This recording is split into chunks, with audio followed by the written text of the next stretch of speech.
Good morning. Good morning. This is Gina. Gina's a colleague of mine and an amazing English teacher for high school students. Thank you. Tell us a little bit about yourself and how you've been working in the field of literacy. Okay, well, my educational background is in the field of literature. I got my bachelor's in English literature at UC Santa Cruz. And then I went from there to get my master's in English literature and economic literature of the 17th century at Claremont Graduate University, which is in Claremont, California. It's a small private school. I went from there to teaching as an adjunct lecturer in colleges, and 2 colleges actually in California, and I did that for a number of years. And then that sort of evolved as my children were born into a freelance editing writing career. And I had a lot of flexibility in that career, and I did it for about 10 years. But at the same time, simultaneously, I kind of created for myself what I think of as a service career as well. So on a purely voluntary basis, which fit with my lifestyle, I began to teach writing workshops because I was a working writer and I was a published writer, and I began to teach writing workshops in the middle school level, and that was really gratifying for me and I enjoyed it a lot. Then I also got connected up with a nonprofit organization called Literacy Kansas City that offers remediation to adults, and by adult it means anybody 18 to 80 basically. And so I got involved in that organization, and between my writing workshops on the middle school level, which are intensive, and my work with adults and their levels of literacy, I had quite a service career going at the same time that I was doing my freelance writing. I decided in 2009 to make a career change because I found myself constantly thinking about education and less interested in the freelance niche that I was in, which was writing about the stock market and economic culture of the world, which was interesting for a while, but it was just time to make a change. So I was inducted into the Kansas City, Kansas Fellows Program primarily as a future writing teacher. And I am now very, very close to the end of that master's degree in education, which will also come with a Kansas teaching credential. But currently, right now, I am, as you said, English teacher at Kansas City Academy, and I'm teaching at the high school levels. That's wonderful. Thank you. So I want to understand more, like what changes have you seen in how educators have defined literacy over the years? Or I guess people, since your experience is both in education and as a freelance writer, just literacies in general, how have you seen changes with that? Well, literacy, it used to mean simply having reading and writing skills on top of speaking skills. That's what literacy used to mean. And it was just a fundamental designation that in your linguistic proficiency you also could read and write. That's really what literacy used to mean.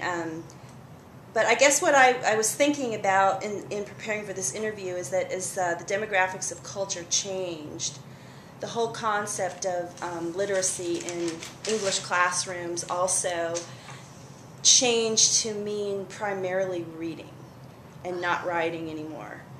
And I really kind of think that that's related a lot to the digital age, because students less and less they came to the classroom with habits of sustained reading and sustained attention and effort.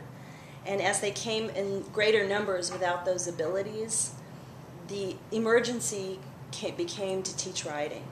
And so literacy came to mean that you can speak, and you can more than speak, you can also read. But the writing part of it was sort of lost, and there was a bit of a national crisis, and writing was reintroduced as a national priority in the 90s. Yes. So now that writing has, at least on a theoretical national agenda has been reprioritized, literacy, then came to mean, again, reading and writing. Then there was also a shift that I find really interesting with William Bennett, I'm sure you remember William Bennett. He's a conservative pundit, and he was the drug czar, and back in the 80s and 90s, he actually wrote a series of books sort of on the beginning of the school reform movement. What does your kindergartner need to know? What does your first grader need to know? And his concept was that there was too much multicultural education in America, and that we had lost cultural literacy, by which he meant European cultural literacy, and that he lamented the absence of that. And what I saw happening is that the way he used the term cultural literacy, what it really meant was proficiency in European-based history and cultural knowledge. Yes. But the term morphed, and it was really appropriated by education to basically mean proficiency.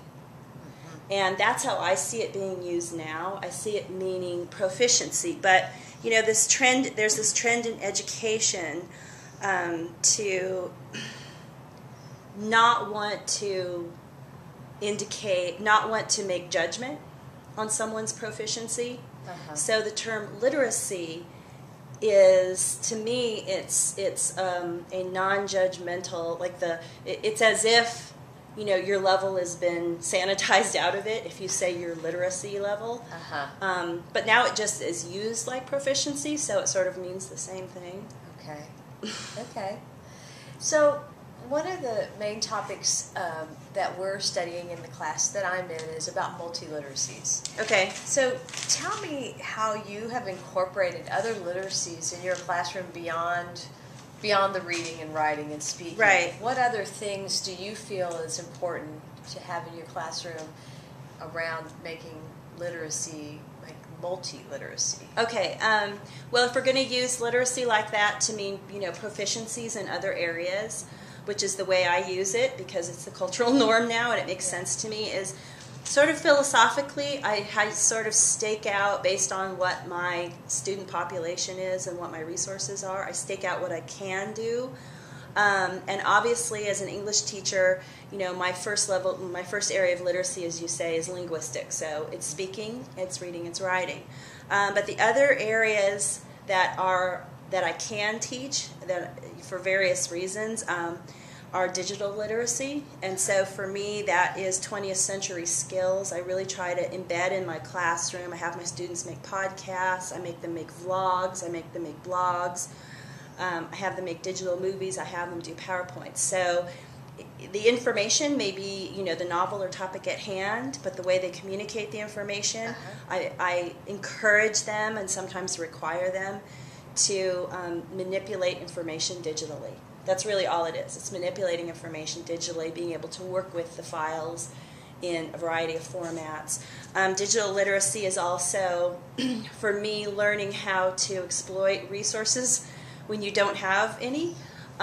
So if you don't have the technology if you don't have the technology in the classroom, but also for my students, I want them to know that they don't even have to have a flash drive. They can go to a library, check out a laptop, learn how to use Google Docs. And I've done it in a variety of ways. I've sat in my home and had a student, call me up on Facebook and ask me, how do I make a PowerPoint presentation for your class if I don't have the software PowerPoint? And I can, through a chat mode, go through a step-by-step. Okay, go to Google Docs, click this. There's a pull-down menu here. Go to presentation, do this, do that, save it here. Then when you come to school, call it up and transfer it into PowerPoint. So you're looking at how resources are impacting this requirement to be literate digitally.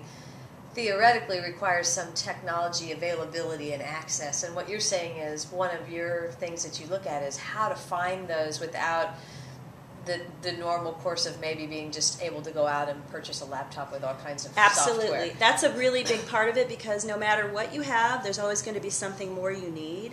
Yes. And teaching students to have a a scrounging mentality, I guess, to find out digitally what's available for low money or no money all the time, everywhere. It's never been more possible than it is now with open source software to really find what you need. And actually, the more limited your budget is, the more creative you get to be about looking for those kind of solutions. So that's one thing I teach them. I teach them not to say, I don't have a computer, I don't have an internet connection. I said, that doesn't matter.